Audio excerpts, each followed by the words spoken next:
So this is that presentation. It's about it's trying to draw all the things, the settings, all of the theoretical knowledge that you need together. What do you need? You need a good endoscope. It needs to be able to bend properly if you're at the GOJ. Look at this lesion. How would you remove that without a bend? You need to know which gastroscope bends, which colonoscopes you have. Do you have thin? Do you have ultra-wide bending colonoscopes? Do they work? What is the tip bend like of your endoscope?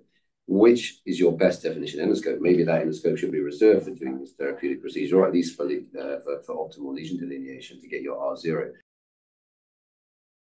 Whether you use CO2, of course, you have to use. You cannot be doing ESD with air because you're going to run into real problems very quickly, especially in POEM.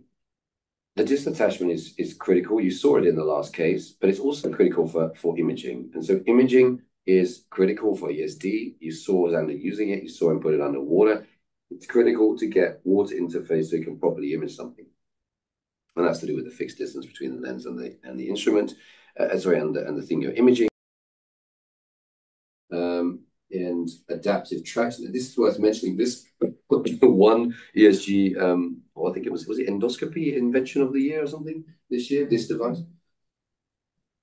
I won't give my view. I think my view is that it's a great idea.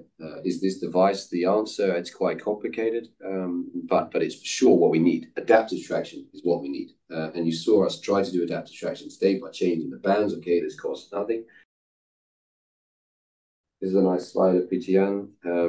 I think it's important to have plan A, B, and C. You've seen it all today. You've probably happened to see it in the last procedure. So I think the message is have your plan A, and then when it doesn't go to plan, for example, in the first case, like in the case of PTN, we had, it was difficult. We had a plan B, then we had plan C. I think we probably got to plan, O or Q because we use so many different plans. So you have to be thinking on your feet about that. This is a nice evident, yeah. So it's a clot on a visible vessel in the esophagus. We cut it off. It starts to bleed.